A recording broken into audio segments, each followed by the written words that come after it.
All right. You feeling ready? I'm always ready. All right. So am I.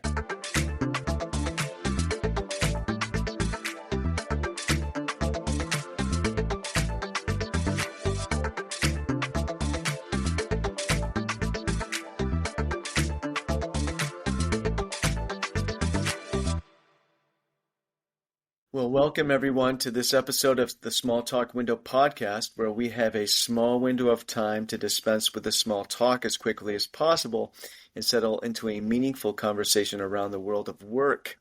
And my guest today is Mike Stafiej, who is founder and CEO of ERIN. Welcome, Mike.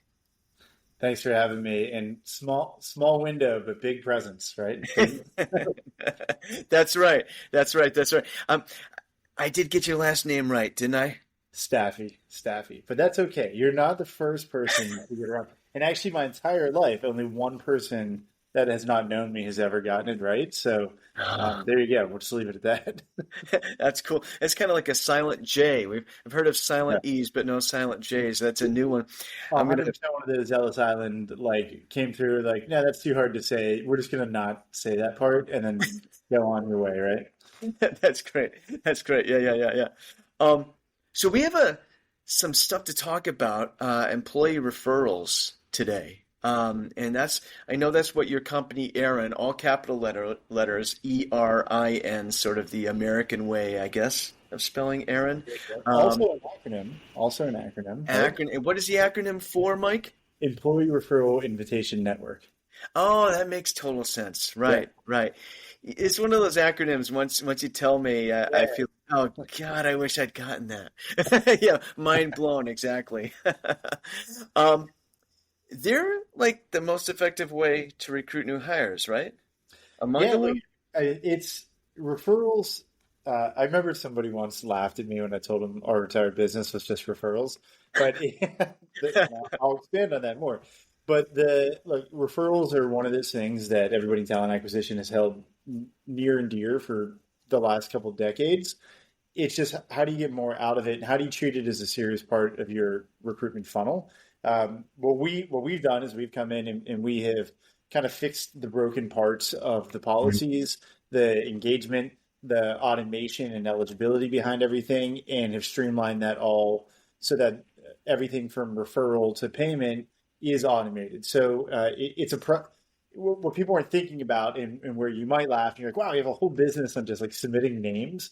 Like when you have to do this for 100,000 people in one business in 100 different countries that speak 16 different languages and 30 different currencies, like this can become a very complicated problem very fast. And traditionally, the only way it's solved is through brute force, right? So put people on it, and the other thing people are not thinking about. These are people that are typically not interacting with each other at all, meaning talent acquisition to payroll to HR and onboarding. Like the whole process is everybody's like half-time responsibility, and we've kind of eliminated that admin responsibility altogether and said, let's just make it do what it needs to do and put the power in the employee's hands so that they can be involved in the process. I like that term brute force, sort of synonymous with throwing more humans at it. Yep. And that's one of the things I actually wanted to get to today with you, maybe just dive into it a little bit more. Um, we have AI. We weren't going to get through another podcast episode without Yeah. talking about AI, obviously, right? But in all seriousness, there's some automation like our concept of automation has expanded now with AI. Can you just explain how that fits? How does that weave into this in terms of automating employee referrals and that sort of stuff? For sure, and probably not in the way that you think. Like Mhm. AI has value for tools like ours in the sense of streamlining certain processes, but the reality is, and just a strong opinion of mine, is that AI is going to absolutely decimate the talent acquisition world in the next 5 to 10 years. Mm. And what I mean by that is things that I just talked about, where brute force it was the only solution. We have 50,000 applicants. How do we get through them? Put more recruiters on it. AI is going to change a lot of that, right? So The reason this might not be the answer that you're expecting of like, oh yeah, we're going to streamline it and use computers to do everything. The reality is I think that people are going to get removed from the hiring process pretty dramatically. And probably we're probably going to overinvest in AI in certain areas. And talent acquisition seems like it's on that path for the early adopters in a lot of ways because it is solving some of the big problems they have. And eventually, you have to think like, will there be companies out there that hire people without ever actually talking to them with a human, right? So that is on the path that we are an extreme example. But with referrals, obviously there's a lot of value in a referral, but we can keep people as part of that process, right? We can keep them doing the vetting and the culture fit and the pulling back the curtain and telling them how it really is that organization. We can keep that part of the process through crowdsourcing recruitment to the employees, right? Another way to look at it is like as talent acquisition teams get smaller, which I'm not saying that we're advocating for that, nor is ERIN part of that, but that is what is happening. We can see that, like, open your eyes, it's happening in front of us. But as they get smaller and businesses continue to invest in spreading out responsibilities across their existing resources, gig economy, recruitment through referrals has always been a gig economy play, right? Hey, you're not a recruiter, but I'll pay you $2,000 to be one today. That's the same message Uber had for people that own cars. You're not a cab driver, but I'll pay you to be one. So as AI kind of runs its course for better or for worse, I think this is referrals is always been a win and will continue to be a win, not just from an efficiency and a cost perspective, but also now from a human element perspective. We can keep people in that process as these changes happen. Yeah, that's interesting. You mentioned the sort of you drew the analogy between the gig economy, the employee referral place. Always been a a my dog, by the way, is having a bad dream in the background. So you might hear that. We might actually AI coming and taking all the recruiter jobs. Maybe she had a nightmare about AI. We'll leave it in. We'll leave it in. Anyway, you drew that analogy between Uber and hey, you're not a cab driver, but why don't you be one today? And hey, you're not a recruiter, Ms. Employee, but why don't you be a recruiter for me today, right? It made me think it's a little bit of a tangent, but I just want to get it out there. You also said, oh, maybe we'll overinvest in AI, and then it's just kind of like we overinvested in people a little bit recently, and there were some layoffs that happened. I wonder if we might be able to lay off some AI at some point, if they'll let us at that point. 100%. I mean, like there are trends that happen, and there are ups and downs with any trend. And to your point, 21 and 22 is a crazy hiring market, and we threw money at it like it was never going to end, and it did end, and then it had to adjust. Same thing's going to happen with any other trend. Look, I do believe AI has a place in this world, and it will displace jobs permanently, but not all jobs. This episode is brought to you by LinkedIn. Healthcare professionals can lead their careers with LinkedIn. Discover jobs by specialty, preferred shifts, and even desired salary. From mental health therapists to radiology technicians, it's now faster and easier for healthcare professionals to find the right fit. Learn more at linkedin.com/healthcare. Side effects may include faster job placement, improved work-life balance, and increased career satisfaction. Tonight on NBC, Jimmy Fallon and Bozoma St. John host the highly anticipated new competition show. I hired 10 creatives from all walks of life. They will be battling it out to see who can impress the world's biggest brands. This is a huge opportunity. This is the battle for the next big idea. This is not play.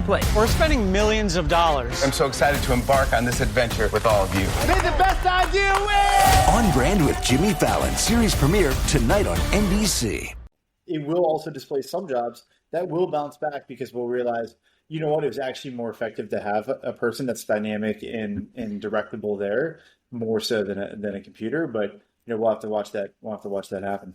Yeah, and you know what? That's a great point. And also just to kind of put an exclamation point there is, there are some aspects like you said a few minutes ago around recruiting that you just it just seems weird. At what point will when we get to the point where we could conceivably hire people without those people ever talking to a human, that seems to me to be one of those points or taboos where we might realize, yeah, let's keep some real people in there so that we can have some human, because getting hired and working for a company is very, let's face it, a first personal experience, right? Yeah, I mean, look, and to that point, and I'm just going off of that, like you might have talent acquisition teams that are purely just filled with people to make sure the people you're hiring aren't assholes, right? Like their job is not to actually see if you're a good fit for the company or not. The computer has already determined that you are, but from a cultural standpoint and from how you'll fit in with the remaining humans, right? This is such a statement. It's going to be interesting to see, and I agree with you.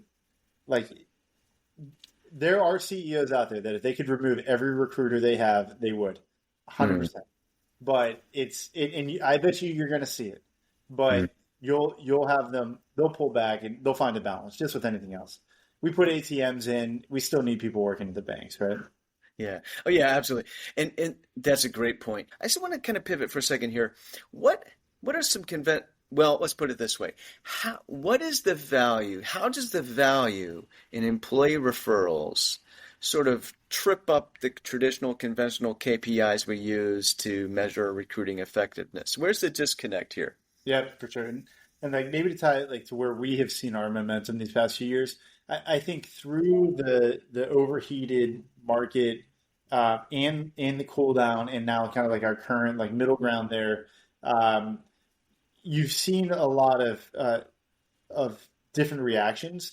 But what I think everybody's coming out with now is that they're analyzing their funnel pretty aggressively, saying, "Hey, where are we spending the money to hire people?" Definitely in healthcare. I mean, in healthcare, you threw money at resources that cost exponentially more expensive than the resources you wanted to hire just to solve a problem. And now everybody's stepping back and they're saying, "Hey, like, how are we recruiting?" In the ways of 2018 and 2017 of just dumping money into Indeed, they're not working anymore, right? They want to get more creative with their recruiting strategies, and it's not just that's putting people in positions to make some really cool decisions. So when you look at just like kind of like what objectives you have when you look at anything with your funnel, it's usually all going to tie back down to our core values, which are our value props, which are lower cost per hire, a faster hire, and a better cultural fit / reduction in turnover, right? Now, the cool thing about referrals is, technology aside, that all three of those have been proven time and time again. Look at any SHRM study, look at anything, look at your own data points, which is referral hires are usually cheaper. They're definitely faster, and that's more speed to impact of getting the word out there when things get posted and whatnot. And then there's a vetting process that happens through referrals that maybe an interview process may not expose or educate even the candidate on, which typically creates a longer tenured employee, right? So those are pretty generic goals of talent acquisition teams. Those are very specific things that are obvious to anybody that's paid attention to referrals at all. Yeah. To me, great points. To me, it's that pipeline piece of the puzzle, right? Yep. There's sort of a lack, I think, from what I've heard from the talent acquisition professionals I've spoken with along my travels. There's a little bit less a focus spent on keeping official focus devoted to keeping pipelines fat, so that say somebody isn't a good fit now, keep them there so that they're a good fit, that you can go back to them later, kind of keeping track of that. And there's all sorts of ways of doing that. In my from the sort of the outside looking in, it seems to me that employee referral programs are a great way to kind of keep those pipelines nice and stocked, so that you're ready for a glut in job seeker availability, which we're not in right now. Right now, it's sort of a glut in open requisitions, but it's cyclical and it's going to go back there. So that's one of the things. It's not necessarily. To me, it's some of these more conventional KPIs are very visceral, right? It's tied to something you can measure and see the sort of financial effect of right away as an organization, whereas keeping a pipeline filled or fat or whatever you want to put it, that's a future value that you don't know what you can't assign an actual number to it financially right now. You just know there's going to be something more financially valuable to your organization in the future than it is right now. For sure. Absolutely. Yeah. It's just super interesting stuff. And I just want to just put a fine point on this also. I think that the AI piece of it, this is really going to, I think you're absolutely correct. We're looking at we're facing a watershed moment in recruiting. We're about to see it completely change, and far fewer people involved in some of the more transactional aspects of recruiting. But just like you say, it's going to lay bare some of these more more interactional aspects of recruiting, and we're going to realize how much we actually do need people. Yeah, I mean, it's like you look at the balance between like recruitment marketing and the cutthroat way of looking at AI tech, right? Which is like, one is like, we want to attract people, and then the other is basically saying like, we want to replace people, right? So that like finding that balance is those strategies meshed together is going to be pretty interesting, right? We'll see how it goes. I mean, we're here. We got the popcorn ready. We are in the future of work, yeah, and a great point. Why don't we leave it at that? Thank you so much, Mike, for appearing on the podcast. This has been a great conversation. Yeah, thanks for having me. I hope the dog dream went well. So do I. She seems okay. Yeah.